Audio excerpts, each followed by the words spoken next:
HealerCast. Olá pessoal, então estamos gravando mais um episódio do HealerCast, o podcast que vai além das paredes de um hospital. Então hoje nós estamos com o Alan França, também host desse podcast, meu parceiro, meu amigo, meu colega aqui, né, meu parceiro de trabalho.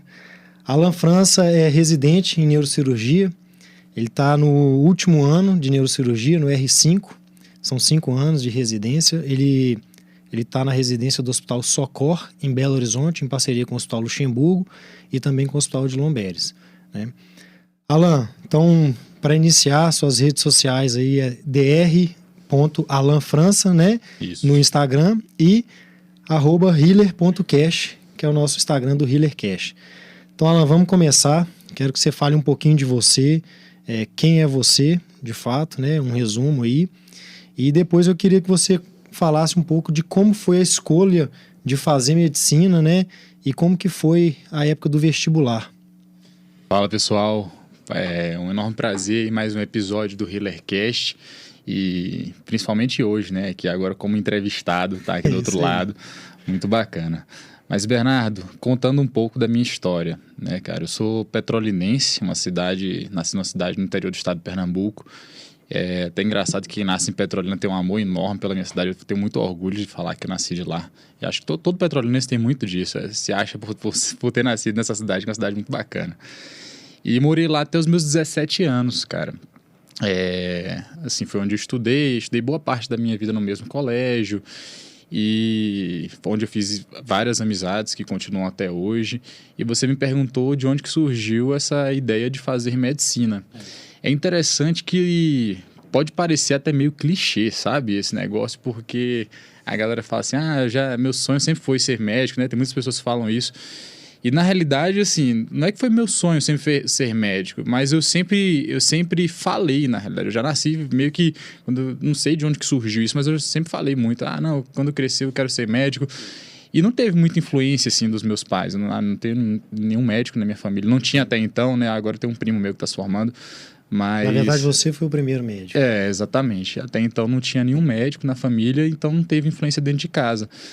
Mas eu, quando era moleque, surgiu um interesse em querer ser obstetra. Eu falava que quando eu crescesse eu queria ser médico de fazer parto. Não sabia o nome, que era obstetra, e depois de muito tempo que eu fui aprender, que era ginecologia e obstetrícia. E cresci com essa ideia aí até os meus 17 anos. Mas teve uma fase ali, acho que todo mundo passa por uma fase de rebeldia ali na adolescência. Todo mundo não, mas muitas pessoas passam por uma fase de rebeldia na adolescência. Então, por volta dos meus 15 para 16 anos, eu sempre fui relativamente dedicado aos estudos, mas com 15, 16 anos, ali no primeiro e segundo ano, eu comecei a deixar o estudo um pouco de lado e focar em outras coisas. Então, nesse momento, gerou uma incerteza se realmente era a medicina que eu queria fazer, porque eu não me sentia capaz de fazer medicina. Eu comecei, a gente tinha uma banda no colégio e tal, um negócio que obviamente não ia dar certo porque eu era o cantor e eu nunca fui um bom cantor. Pra você ter ideia, a banda começou da seguinte forma, tá? A gente gostava muito de pagode, esse pagode baiano que vocês chamam de axé, né? Lá a gente chama de pagode. E, cara, tinha vários colegas, cada um tocava um instrumento. E eu era amigo dos caras ali, né, da banda. E aí, um falou assim, eu vou tocar repique, o outro vou tocar cavaquinho, vou tocar timbal, vou tocar surdo. Aí chegou na minha vez, eu falei, cara, não sei tocar nada, cara, então você canta. Então era óbvio que uma banda que começasse desse jeito não ia dar certo. Mas aí eu fiquei muito com essa coisa de banda na cabeça, eu sempre gostei de praticar muito esporte, então fiquei muito focado em esporte e tal, e deixei os estudos um pouco de lado. Então foi uma época da minha vida que eu falei assim, cara, será que esse negócio de medicina é pra mim mesmo? E aí eu comecei a pensar em outras coisas. Eu continuava à vontade, mas eu tinha a incerteza se seria aquilo mesmo. Até que quando chegou no terceiro ano, aí realmente eu falei assim, não, cara, agora é o ano de focar mesmo, vou jogar duro nos estudos, vou me dedicar e vou focar em fazer medicina. E aí foi um ano bem dedicado mesmo aos estudos ali, joguei duro, um ano inteiro de muito estudo.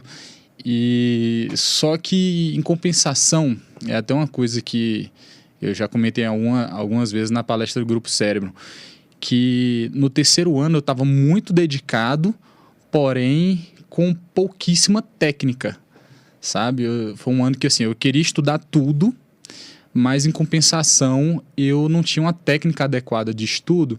Isso fazia com que eu aprendesse muita coisa, mas aquilo tudo ficava muito vago na minha cabeça. Eu lembro que tinha informações que eu não entendia direito.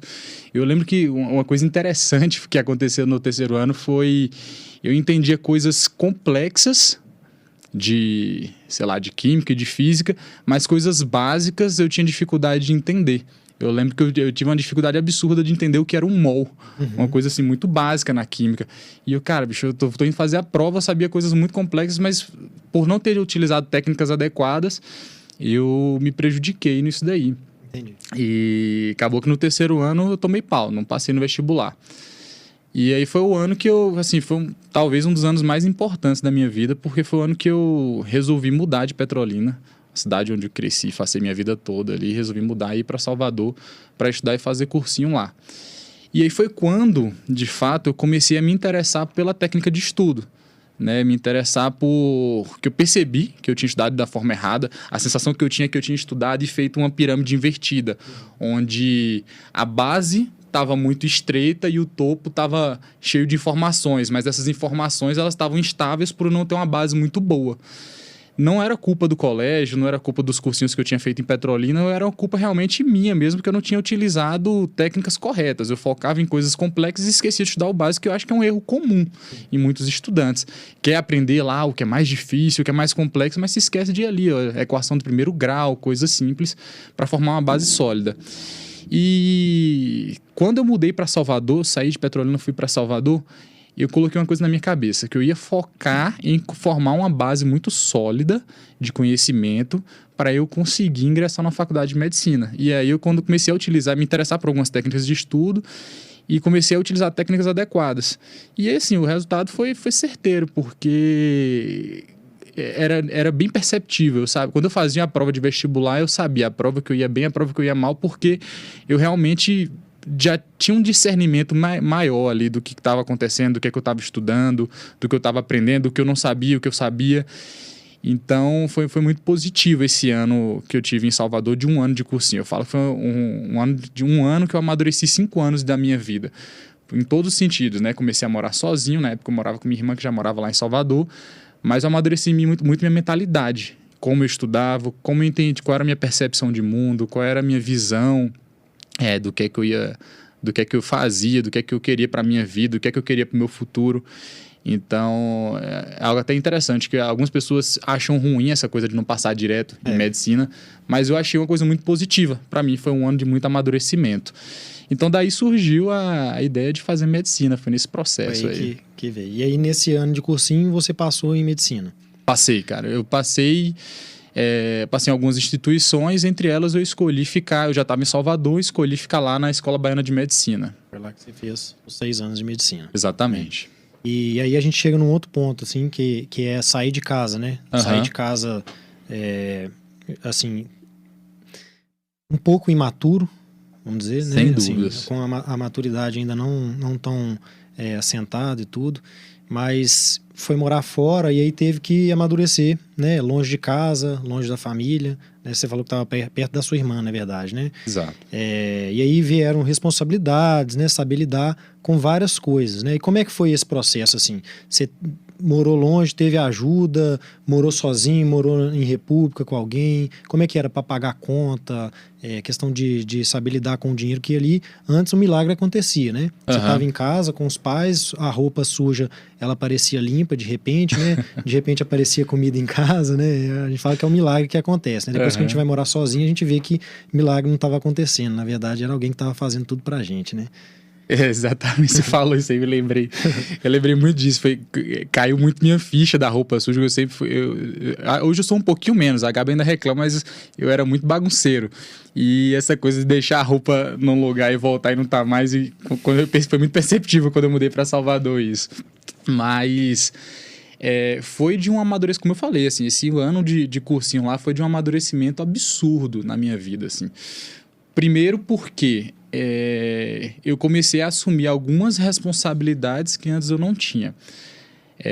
Apesar disso, assim, desde cedo meus pais eles foram em doses homeopáticas me dando responsabilidades para eu ir amadurecendo de forma progressiva.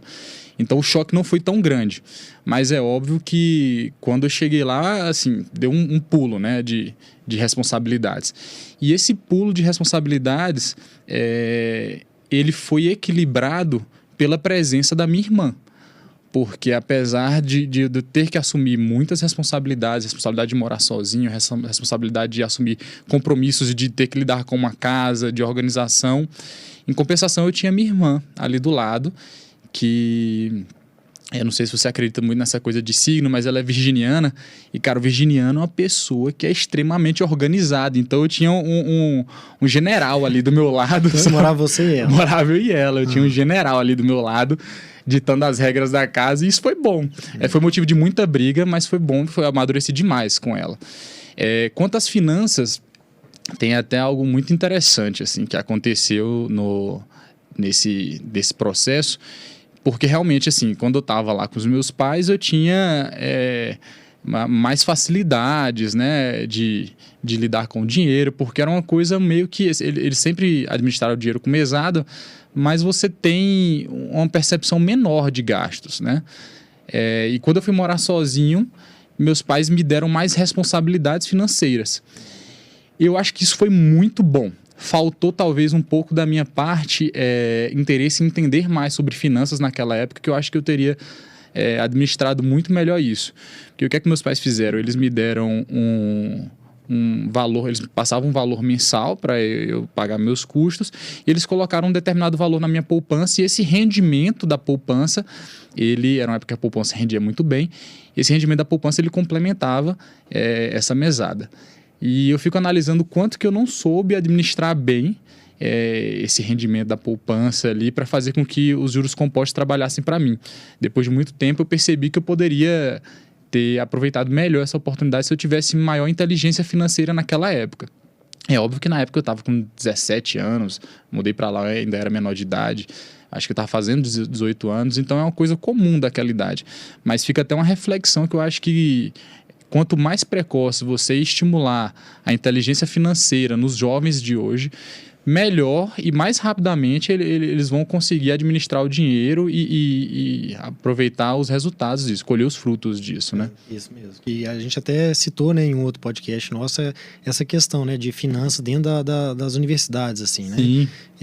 Que poderia ajudar muitos jovens, né, se tivesse uma noção melhor, né, de manusear o próprio dinheiro, né? Uhum. E ainda durante a faculdade, assim, até nessa questão financeira, você chegou a fazer algum estágio que era remunerado, alguma monitoria que tinha uma remuneração, alguma bolsa que te ajudava mais ainda nisso? E conta um pouco, assim, dessa parte, assim. Eu entrei na faculdade, como eu falei, querendo fazer obstetrícia, mas acho que todo estudante de medicina ele passa muito por esse choque de realidade, que a gente tem uma imagem da medicina, que é uma imagem extremamente deturpada, e quando a gente entra, a gente vê outra realidade. E é uma realidade encantadora mesmo, porque cada coisa que eu ia vendo, eu ia gostando e querendo... Tudo é um mundo novo, né? Cada matéria que a gente faz é uma conhecimento novo, e a gente está com uma sede de conhecer, de saber ali durante a faculdade de medicina, então tudo a gente quer fazer, né? Você faz neuroanatomia, você quer fazer você faz anatomia, você quer fazer cirurgia, você começa os estágios de atendimento de pacientes, você quer fazer clínica, tudo é novo e tudo é bom, né? Pois é tão dessa forma que, pra você ter ideia, a vontade de fazer ginecologia e obstetrícia, ela se perdeu no primeiro semestre. Nas primeiras semanas, eu acho que eu comecei a já ter contato com primeiro socorro, foi uma das primeiras matérias que eu tive. E aí eu queria ser emergencista, cara. Eu queria trabalhar em SAMU. Eu me apaixonei muito por essa área. Mas aí quando foi por volta Aí depois teve técnica operatória, eu queria ser cirurgião. Quando chegou lá por volta do 6º, 7º semestre, não lembro exatamente, eu tive contato com ambulatório de neurologia. Já tinha tido neuroanatomia, não tinha chamado tanto a minha atenção, mas quando eu tive o contato com o ambulatório de neurologia, aí eu fiquei fascinado, principalmente pela semiologia neurológica. A gente até já conversou sobre isso. A semiologia neurológica, né, o exame físico neurológico, ele é fascinante, né? É literalmente você desvendar mistérios ali através do seu exame. Então me apaixonei por aquilo e coloquei na minha cabeça que eu queria fazer neurologia. Nesse momento eu comecei a guiar parte da minha formação, principalmente atividades extracurriculares, para neurologia. Então eu fui fazer meu trabalho de conclusão de curso em neurologia, acompanhava neurologistas. E você acompanhava por conta própria ou era por conta própria, mas teve seu interesse e você foi lá, né? Exatamente, mas teve um momento específico que eu fiquei sabendo de um estágio que tinha lá da Fundação de Neurologia e Neurocirurgia da Bahia, que era um estágio remunerado. Esse estágio era em neurocirurgia. Tinha um estágio de neurologia, mas eu já tinha perdido a inscrição. E aí, quando eu fiquei sabendo, já tinha só vaga para o estágio de neurocirurgia. Tinha o de neurologia, eu perdi a inscrição, que era uma coisa que me interessava mais naquele momento. Aí eu fui fazer o de neurocirurgia. E confesso, eu fiz por 2 motivos. Um motivo foi, eu queria aprender mais neurologia, queria ter mais contato com neurologia, então eu fui no estágio focado em aprender neurologia, não estava pensando em neurocirurgia até então, e fui pensando também no dinheiro, porque era um estágio remunerado, o que a gente ganhava ali era certinho, não dava para esbanjar, não dava para ter, na época eu já estava namorando com a Gabi, não dava para sair para restaurante, para nada do tipo, e eu pensei assim, isso aqui vai me ajudar demais, porque eu vou aprender mais neurologia e ainda vou ganhar meio salário mínimo que a gente ganhava na época, e aquilo ali ajudou demais. Aí fiz a prova, entrei no estágio e, cara, foi impressionante como que aquilo ali mudou a minha visão que eu tinha da neurocirurgia. Eu continuei aprendendo muito neurologia dentro do estágio, mas começou a surgir aí uma paixão pela neurocirurgia. Pontos positivos que eu acho do estágio. Quando você faz um estágio remunerado, o grau de responsabilidade que você tem dentro do estágio se assemelha a você ser um médico já. Porque eu tinha plantão presencial, eu tinha plantão sobre aviso, então eu ficava toda sexta-feira de plantão, de 7 da manhã às 19, e ficava de sobreaviso à noite, se chegasse alguma cirurgia eu tinha que ir.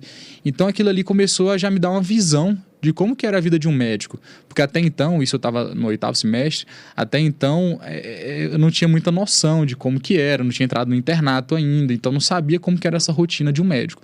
Então foi muito positivo, porque eu comecei precocemente a ter contato já como se fosse com a vida de um neurocirurgião. Comecei a enxergar como que era o dia a dia e entender quais eram os prós e os contras da vida de um neurocirurgião. Foi muito bom porque isso me deu, além da paixão pela neurocirurgia, me deu conhecimento das dificuldades que eu encontraria na residência e das dificuldades que eu vou encontrar após a residência. Porque eu tive a oportunidade de ter excelentes neurocirurgiões preceptores ali que conversavam não só sobre o conteúdo, mas também sobre o dia a dia, sobre a verdade. Assim, sobre as verdades da neurocirurgia, as verdades da profissão. Então, assim, foi assim, extraordinário. O estágio foi tão bom que o estágio durava 6 meses. Depois de 6 meses, eu refiz a prova de novo para fazer mais 6 meses de estágio. E só saí do estágio porque realmente chegou no internato e não dava mais para conciliar o internato com o estágio. Porque como tinha um plantão durante a semana, eu tinha que ficar faltando ambulatório de determinada matéria para ficar indo no plantão, então ficou inviável continuar. E pode dizer que, assim, pelo estágio foi que você definiu fazer neurocirurgia? Pelo estágio foi que eu defini. Teve um preceptor, o doutor Ademar, uma pessoa que eu admiro demais, assim, como se fosse um padrinho que eu tive aí na minha formação, e ele foi fundamental nisso. Ele me enxergou ali como uma pessoa que tinha potencial na neurocirurgia, conversou muito comigo, e assim, a minha decisão foi 50% graças à influência dele, e foi bem positivo isso. Eu acho que a minha opinião é que os estágios, assim, durante o curso da medicina, né, assim, das áreas de saúde, ele é muito importante exatamente por conta disso, né? Você, às vezes, você muda a sua percepção, a percepção própria mesmo, né? E você define, às vezes, o que você quer fazer baseado num estágio, assim, né? Então, eu acho que é extremamente importante, assim. E eu acho legal, foi comigo, assim, eu fiz alguns estágios, né? Em outras áreas, até para você conhecer mais, né? A gente até comentou isso num outro episódio nosso aqui, né? Com o José, que os estágios te dão chances de ver coisas que às vezes você não vê na matéria mesmo, obrigatória ali da faculdade, né? E o estágio você está fazendo porque você quer. O interesse ele pode ser variável, igual você falou. Às vezes o interesse é financeiro, né? Que pro acadêmico é muito importante ali, né? Não é todo mundo que tem dinheiro mesmo de sobra ali durante a faculdade, né? Então cada um tem sua história de vida. Então o estágio ele vem, principalmente quando ele é remunerado, ele vem para ajudar tanto na parte financeira e tem a parte do conhecimento ali também que a gente aprende, né, durante o estágio. Então, você vai fazer estágio, por exemplo, eu fiz o estágio de medicina esportiva num clube aqui de Belo Horizonte, o América, né? Depois nós vamos conversar sobre isso, mas isso foi importante para mim, eu gostei, sabe? Foi legal, eu aprendi muita coisa ali, até sobre sobrevivência no futebol, como é que é, assim, o dia a dia de um médico do esporte, né? Foi bom. Eu fiz estágio na neurocirurgia também, né? Eu fiz monitoria. Então, essa parte, ela vai abrindo o seu leque de opções, né? Senão, se você faz o curso voltado às matérias obrigatórias, né? E não tenta fazer matérias optativas, monitoria, estágio, projeto de extensão, na minha época chamava projeto de extensão, nem sei como é que chama hoje. Isso aí abre o leque, né, para auxiliar na sua formação. Então, acho que é bem importante. E para você foi definidor, né? Definidor, assim, de opção aí do que fazer. Né? Você queria obstetrícia, depois neurologia e definiu neurocirurgia. Uma coisa que, só sobre essa questão de estágio, Bernardo, acho que tanto eu quanto você, a gente viveu situações semelhantes, que é exercer esses estágios que são de matérias, de especialidades que habitualmente a gente não vê durante a faculdade. Eu acho que isso é importante, porque assim, ginecologia obstetrícia, cirurgia geral, clínica médica, pediatria, naturalmente você vai ter contato. Essa é a base da formação nossa, exatamente, né? Naturalmente você vai ter contato. Então, se você optar por fazer estágios que sejam de coisas mais atípicas, que você não costuma ter contato na sua formação, para que você realmente conheça a medicina de fato, as possibilidades que você tem ali dentro da formação como médico, né? Expandir horizontes, assim, vamos dizer, né? Exatamente. E aí veio a residência, né? Que aí foi a neurocirurgia aqui em Belo Horizonte, né? E aí foi mais uma mudança, né? Nesse ponto você já estava namorando a Gabriela, né? E aí teve mais uma mudança na sua vida. Como é que foi esse processo, assim, da prova de residência? Você fez as provas, né? Passou em alguns locais. E aí, como foi a escolha? Porque acho que isso ajuda, assim, também quem está ouvindo, né? Às vezes o acadêmico está ouvindo, fica na dúvida, como que é o processo de escolha. Primeiro, você falou que você aprendeu um método de estudo. Você usou isso durante a faculdade? Usou isso para as provas de residência, né? Que método é esse, assim? O que você tem a acrescentar aí para quem está escutando? Então, Bernardo, esse processo de residência a ideia de fazer residência de neurocirurgia começou nesse estágio. A partir daí, realmente, minha formação ela foi muito voltada para a neurocirurgia. Quando chegou no final da faculdade, a Gabriela ela formou 6 meses antes de mim. E surgiu a oportunidade dela trabalhar lá em Petrolina, que foi a cidade que eu nasci. Na realidade, trabalhar na cidade do lado, que é Juazeiro.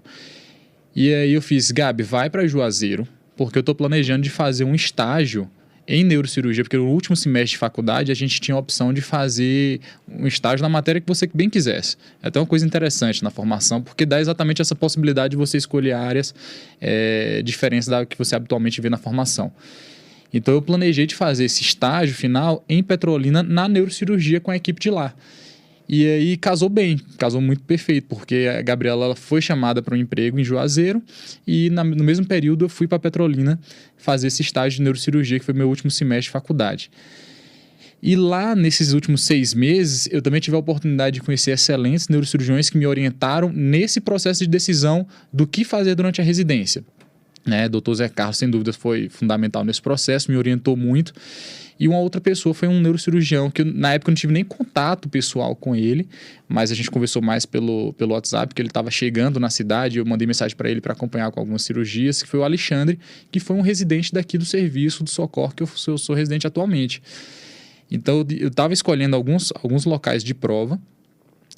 Nesse ano, assim, a minha escolha dos locais de prova foi muito baseada no que habitualmente eu ouvia falar nos cursinhos, no Medicurso. Então eu optei por fazer São Paulo, Minas Gerais, fiz em Salvador, porque eu morava, até então estava morando lá, né? Nesse último semestre eu me mudei para Petrolina, até então estava morando lá, e fiz em Petrolina, porque eu estava lá e tive contato com a equipe, com a residência de lá. Acabou que eu passei em Minas, São Paulo e em Petrolina. E aí fiquei muito na dúvida do que escolher. Aí, quando o doutor Zé Carlos, que é meu chefe lá de Petrolina, quando ele viu que eu tinha passado nesses lugares, ele me chamou para conversar. E ele falou para mim assim, Alan, cara, sei que você passou aqui, sei que você passou em Minas, mas vá para Minas Gerais, vá para ou Minas ou São Paulo. Na época eu estava mais focado em Minas, porque o Alexandre, que tinha sido esse residente, ele tinha conversado comigo, tinha falado bem do serviço daqui. Então ele falou, vai lá para Minas Gerais, faz sua formação lá, porque eu acho que lá você vai ter uma diversidade maior. A gente sabe que neurocirurgião é uma especialidade que depende muito de tecnologia. Então, na época, eu acho que isso foi positivo. O serviço hoje de Petrolina se desenvolveu muito, mas isso há 6 anos atrás era um pouco diferente. Então, eu vim para cá por conta da orientação de pessoas mais experientes. Até uma dica que eu dou. É uma decisão difícil quando você vai escolher onde vai fazer sua residência. O primeiro passo é onde você vai fazer a prova. Já é uma decisão complexa. Então, o ideal é que você converse com pessoas que já estão na residência, com pessoas que já formaram, para que elas te orientem de onde você fazer a sua formação médica, quais serviços você escolher.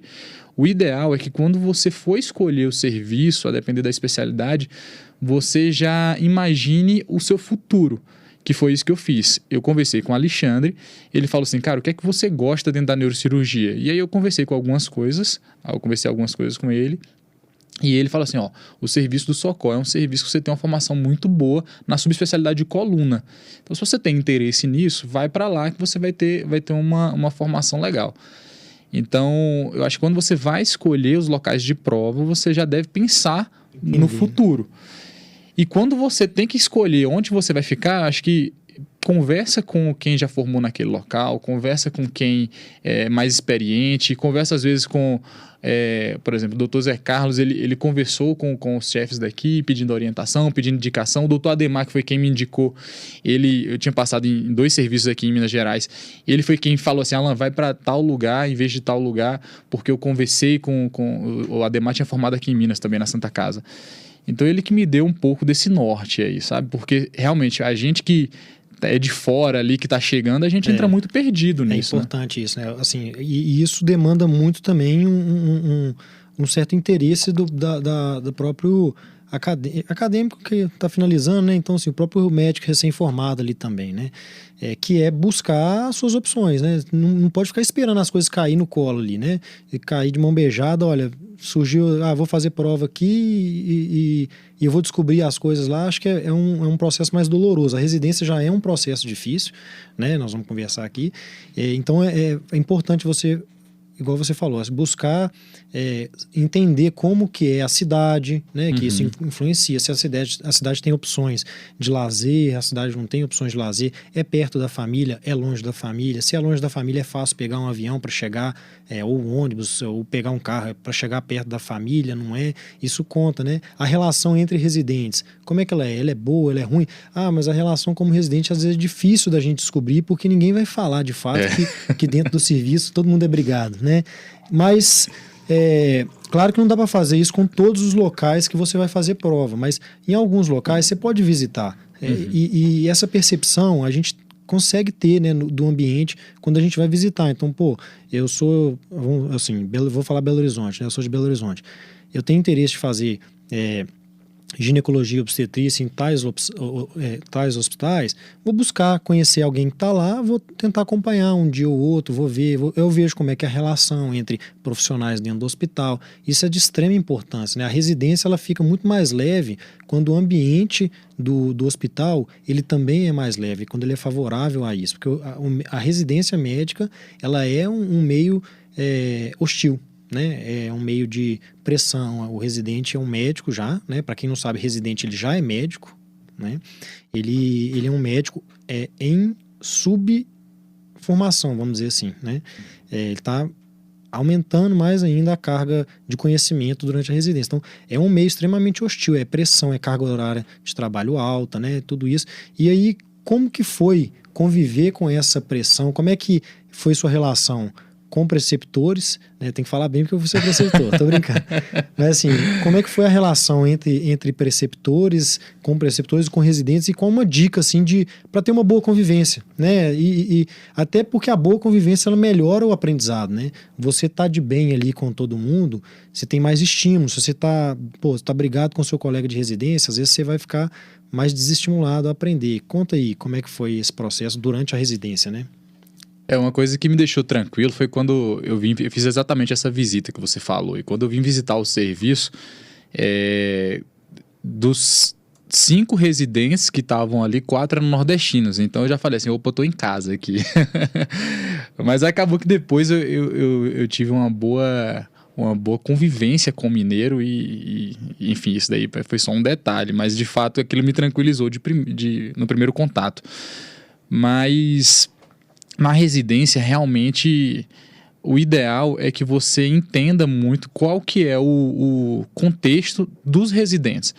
Porque, realmente, a residência já é cansativa. A residência de neurocirurgia, especificamente, ela já é muito tensa, porque você lida com pacientes graves, você lida diariamente com morte, você lida diariamente com decisões suas que, apesar de serem sempre orientados por preceptores, mas são decisões que vão modificar definitivamente a vida do paciente ou não. Então, isso já gera um certo estresse que, para o acadêmico que acabou de formar e está entrando na residência, ele não está preparado ainda para isso. Então, gera um nível de estresse mais alto. E se esse nível de estresse que a própria residência já traz for associado a uma má convivência entre os residentes, acaba que aquilo prejudica muito sua formação. Então, eu acho que é bacana você conversar anteriormente, antes de entrar no serviço, com os residentes daquele local para entender como que é essa relação. E na residência, qualquer residência cirúrgica, eu percebo que existe um certo nível de tensão na comunicação entre os residentes. Então é importante você aprender a lidar com essa tensão. A hierarquia é uma coisa muito, muito presente, vamos dizer. Né? Muito presente. É importante você aprender a lidar na hierarquia, você sendo o residente mais novo e você sendo o residente mais velho. Que fique claro que a hierarquia, eu falo muito disso, a hierarquia, a gente não está falando aqui de uma hierarquia onde o mais novo tem que sofrer e o mais velho tem que abusar do mais novo. Mas é porque, como existe um processo de formação, existem etapas onde cada ano daquela residência você vai estar responsável por uma determinada coisa. E, obviamente, que quem está lá na frente vai ter mais direitos para que ele consiga formar melhor.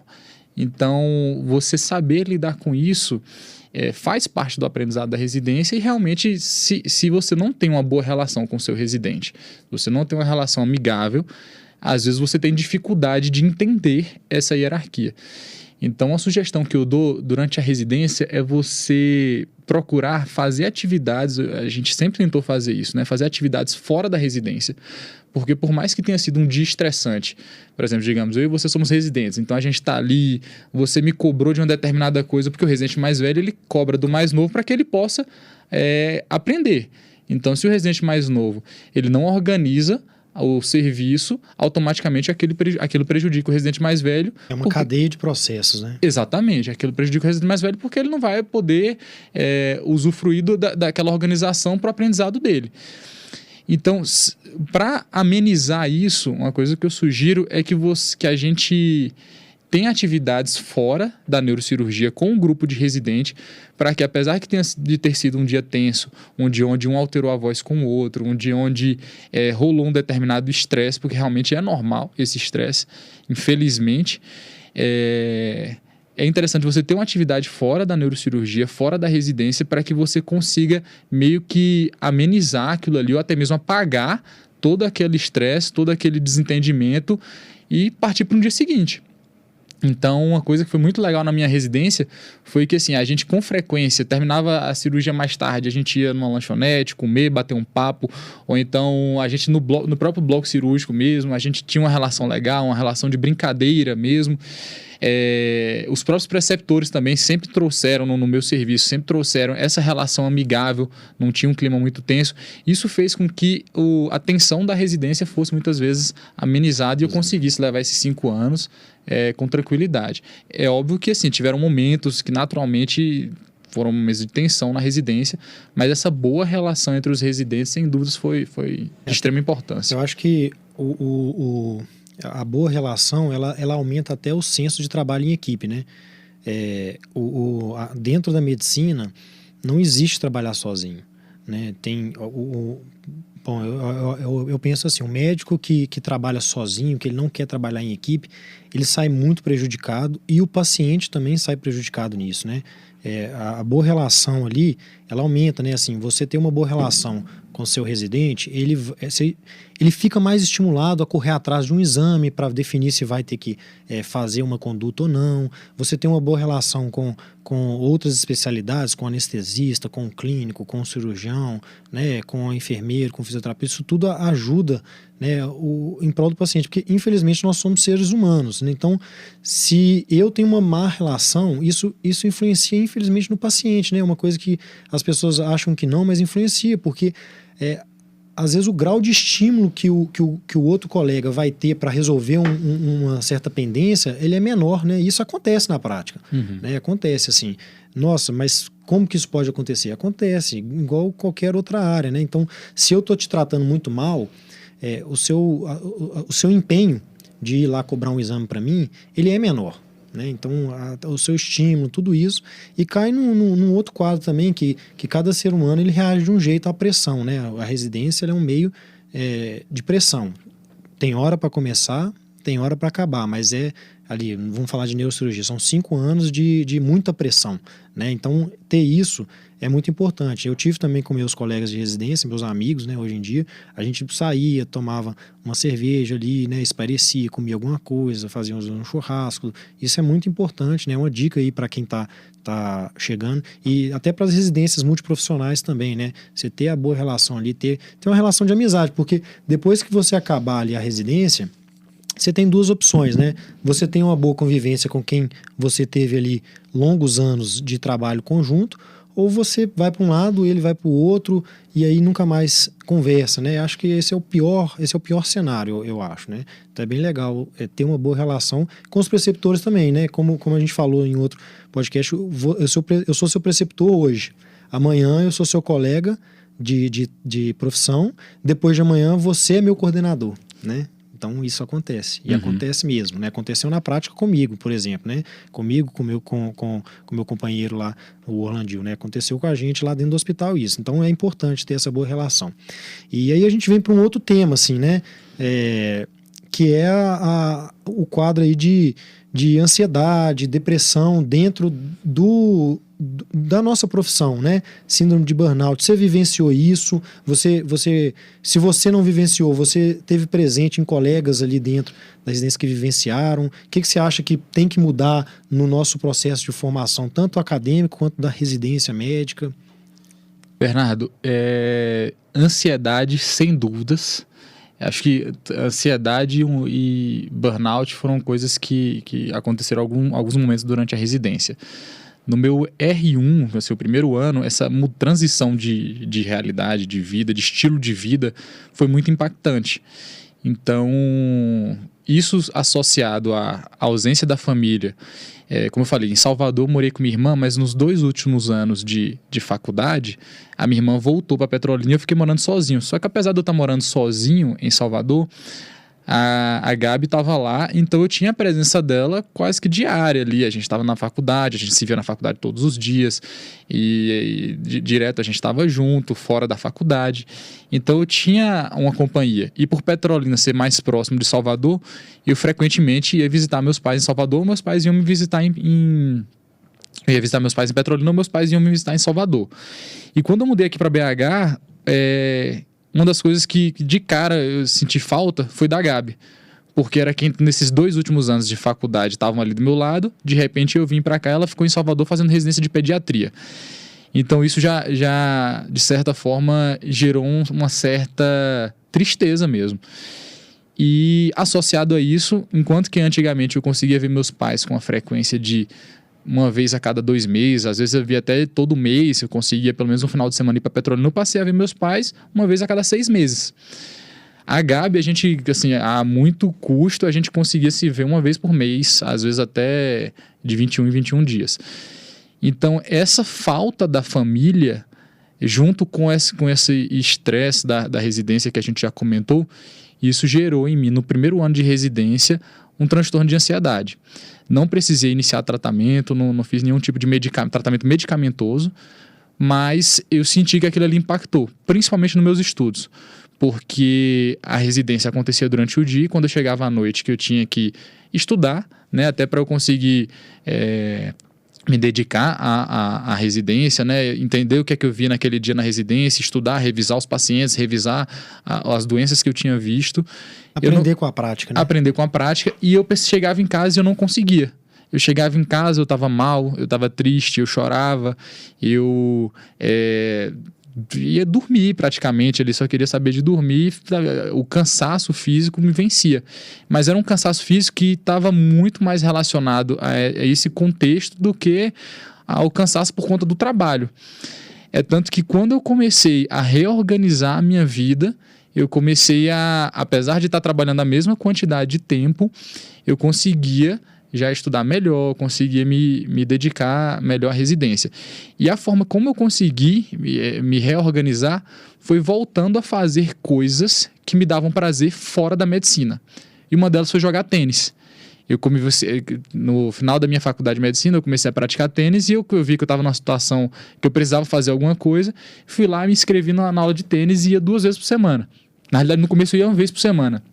E, cara, apesar de ser 1 vez por semana, aquilo ali era um dia que meio que dava uma zerada ali, sabe? Eu ficava muito bem, cara. Queimava todo o estresse, assim, todo o estresse, Bernardo. Era 1 hora de aula na segunda-feira e era impressionante como eu criava uma energia para a semana toda. Porque realmente eu esquecia do mundo, focava só no tênis, focava em cada bola e esquecia ali do que estava acontecendo. Então, uma dica que eu dou é: apesar da residência ser muito cansativa, não deixe de ter o seu momento de lazer. Seja praticando um esporte, seja indo para um sítio no final de semana, enfim.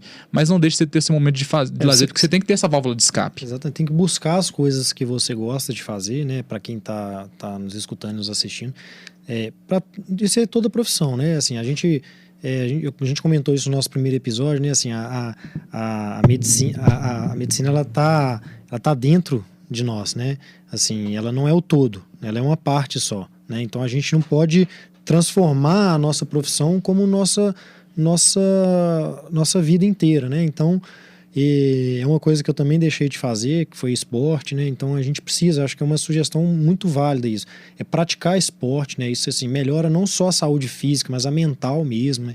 E procurar várias coisas. É ler livro que não está relacionado a área, né? Buscar conhecimentos de outras áreas, conhecimento financeiro, livros que não tenham nada a ver assim, de aprendizado prático, vamos dizer assim, né? Ir no cinema, ir no teatro, ir no parque, passear com a família, isso aí é muito importante e a gente não valoriza isso, né? Isso não é valorizado e não é dito durante a residência, né? Assim, não tem ali alguém falando assim, olha, vai fazer isso, tá fazendo esporte, tem algum suporte psicológico, essas coisas que faltam, na minha opinião. E isso me ajudou não só durante o R1, mas eu falo que foi um hábito angular para começar a praticar tênis. Porque foi quando eu comecei a me relacionar melhor com a residência e a partir daí veio uma sequência de outros fatos que me fizeram pegar a residência e considerar ela realmente como uma parte da minha vida e não como um todo. Então, assim, depois que eu comecei a praticar tênis, eu comecei a estudar outras coisas, além da medicina. Essa coisa que eu sempre gostei de técnica de estudo, eu voltei a estudar muito sobre isso. Comecei a fazer curso de inteligência financeira, que é uma coisa que hoje eu gosto muito. Então, assim, meio que foi um hábito realmente que mudou completamente o gatilho ali, a forma que eu tinha de lidar com a residência médica. E eu acho que além da atividade física, também uma coisa importante é você ter amigos, fazer amizades e preservar essas amizades fora da residência médica. A gente falou da importância de ter os colegas da residência médica, mas acaba que se a gente ficar vivendo aquele ali o tempo todo, o hospital, né, não sai da nossa cabeça. Dia, 24 horas, né, com a mesma pessoa, chega uma hora que cansa também, né? Exatamente, exatamente. Cansa de ver sua cara. A gente se vê mais do que eu vejo minha esposa, né? Então, chega uma hora que você cansa também. Isso então isso foi legal, porque eu comecei a fazer outras amizades aqui em BH, fora da neurocirurgia, até dentro do contexto de profissionais da área de saúde, mas fora da neurocirurgia. E isso também foi muito terapêutico, me fez com que eu tivesse uma estadia aqui em BH bem melhor. E no meu R3, quando o Gabi se mudou, a Gabi terminou a residência de pediatria, na época só eram 2 anos, ela terminou a residência de pediatria e se mudou para cá, e aí foi quando realmente minha vida melhorou da água para o vinho. Porque, de fato, a presença dela aqui, a companhia dela aqui, depois logo em seguida veio o Glasgow, né, meu cachorro, foi muito boa, porque aí realmente veio o senso de família, de companhia, né, aquela solidão que eu tinha ali foi tratada, né, de fato. Legal. Nós estamos quase no final aqui, eu queria que antes da gente finalizar, você comentasse um pouco de um projeto paralelo seu durante a residência, né, que foi o Grupo Cérebro, né, desse uma resumida o que foi isso e quais são suas perspectivas futuras aí. Agora que você está no término de residência, né? Beleza, Bernardo. O Grupo Cérebro foi nesse contexto de mudança de visão da minha relação com a residência médica. Logo após eu ter feito um curso de inteligência financeira, veio esse gatilho de investir em algo que eu considerava como uma paixão. E uma das minhas paixões era a técnica de estudo. Então eu peguei todo aquele meu conhecimento que eu tinha de técnica de estudo e resolvi escrever um e-book. E após esse e-book, eu fiz um lançamento dele e foquei em fazer algumas palestras sobre o e-book. Como é que chama esse e-book? Invista no seu cérebro. E onde que a gente acha esse e-book? Na Amazon, está disponível. Invista no seu cérebro. Então, foi algo muito prazeroso para mim, porque eu fazia algo ali que realmente era uma paixão, que era... Eu sempre gostei muito de dar aula e falar de uma coisa que para mim era o dia a dia, que eu sempre estudei bastante sobre isso. Qual que foi o detalhe? Realmente, como a gente comentou, a residência ela tem uma carga horária que é intensa.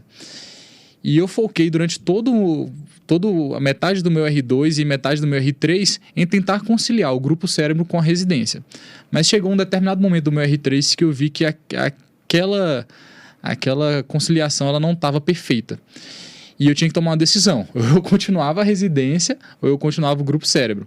Como naquele momento a residência para mim era uma prioridade muito maior do que o Grupo Cérebro, eu optei por engavetar esse projeto, parei de fazer as palestras, parei de escrever os e-books, que eu estava escrevendo mais e-books, parei de estudar mais, que eu estava querendo me aprofundar cada vez mais em técnica de estudo, para focar na residência, para focar nos estudos da residência, porque eu me sentia um pouco...